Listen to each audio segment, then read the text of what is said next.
शुभ सकाळ सर्वांना.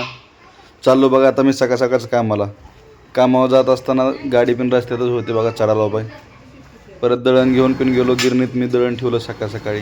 इथून गेलो मी दळण ठेवून शॉपवरती गेल्या गेल्या मला मामाचा मुलगा भेटला बघा. फकड्या कसा आहे पहिलवान. मग कुठे गेला 2-4 दिवस हरवलाय. लेस्टरचा डबाच फुटला विभाग. गांडबिंड पाक भरली का?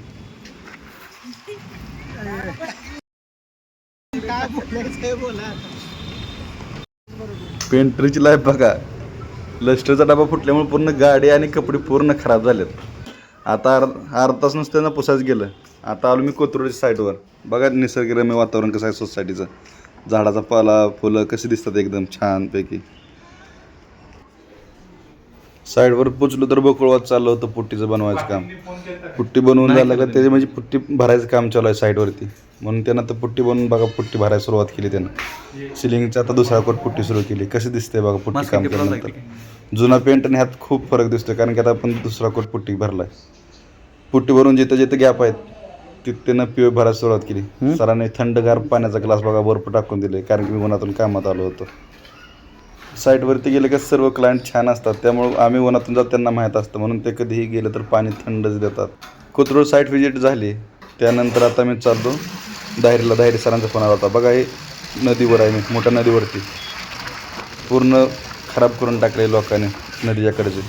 तिथून पोचलो मी दाहेरीच्या शॉपवरती, कारण की लस्टरची स्टेनर संपली होती. तिथून स्टेनर घेऊन मी पोचलो दाहेरीच्या साईडवरती. तर बघितलं तर हॉलचं काम पूर्ण झालं होतं. हॉलमध्ये लस्टर होता आणि पॅसेज आणि किचनचं काम अजून सेकंड टॉपकोटचं काम बाकी होतं. क्लायंटशी भेटलो, तिथं बोललो तर तिथेच गेले पेंटर फट्ट्या सिलिंग सँडिंग करत होता. तिथून मी खाली आलो. सूर्यगंगा सोसायटीचे पेंटिंगचं काम चालू होते. तर नंदिनी पेंटचे राईट हँड आणि लेफ्ट हँड दोघं बिन बकेट आल्यामुळे ते एक व्यवस्थित लावून घेत होते. ते लावल्यामुळे डीलर सरांनी त्यांना बक्षीस म्हणून बिर्याणी खाण्यासाठी पैसे पाठवले होते. तिथून आम्ही कस्तुरी बिर्याणी दाहेरी फाट्यावरती ओपनिंग झाले असल्यामुळे तिथं आम्ही बिर्याणी खायला गेलो. तर तिथं ऑफर होती 100 रुपयाला कोणतीही बिर्याणी फुल. तर तिथं आम्ही तिघेही बसलो व तिघांनी 3 बिर्याणी मागवल्या.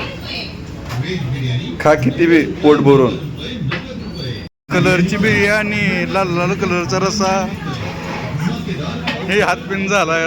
ड्रेनेज फुटल्यामुळे समजा रस्त्यावर पाणी आलं, त्यामुळे ड्रेनेज तिथं आलं. तिथून पुढं गेलो आम्ही शॉपवरती घेतलं ग्राउटिंगचं साहित्य, कारण की पुढं सहकारनगरला ग्राउटिंगचं काम करण्यासाठी जायचं होतं.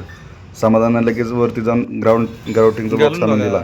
पाहुण्याने साडी घेतली मस्तपैकी, कारण की कामात साडी वापरायची होती. आम्ही पोचलो सहकारनगरच्या साईडवरती. सहकारनगर, कारण की वॉटरप्रूफिंगचं काम करण्यासाठी आम्ही गेलो होतो सहकारनगरला. तिथं बघितलं तर थोडंसं बाथरूममध्ये लिकेजचं काम असल्यामुळे पाहुण्यानं बघून घेतलं कसं कसं काय करायचं ते. थोडंफार पाणी होतं ते पुसून घेतलं. ग्राउट ओपन केले आणि त्यांना आता उकडतं म्हणून लगेच सरांना सांगितलं. सरांनी कूलर लावला. त्यांनी ग्राउट ओपन करून मास्किंग टेप लावायला सुरुवात केली. ग्राउट ओपन झालेत. त्यामध्ये एपोक्सी स्टार ग्राउट भरल्यानंतर लिकेजचं काम पूर्ण थांबून जातं. त्यामुळे मी सरांना ते सजेशन केल्यामुळे सर म्हणले होते लगेच काम सुरू करा. दिवसभरात सर्वात सुंदर पाहिलेलं दृश्य म्हणजे इथे महाराजांच्या देवीदेवांच्या सर्वांच्या मूर्त्या होत्या. हे बघून मला खूप छान वाटलं.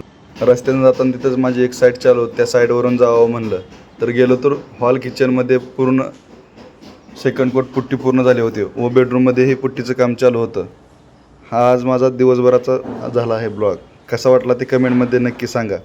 आणि पेंटिंगचे पण काम कोणाचे असेल तर तुम्ही नक्की सांगा. हे बघा कसं आहे काम चालू. 1 नंबर जकासमध्ये पुट्टी भरायचं काम चालू आहे. 3 फकडे तिन्ही बाजूने पुट्टी भरत आहे. धन्यवाद.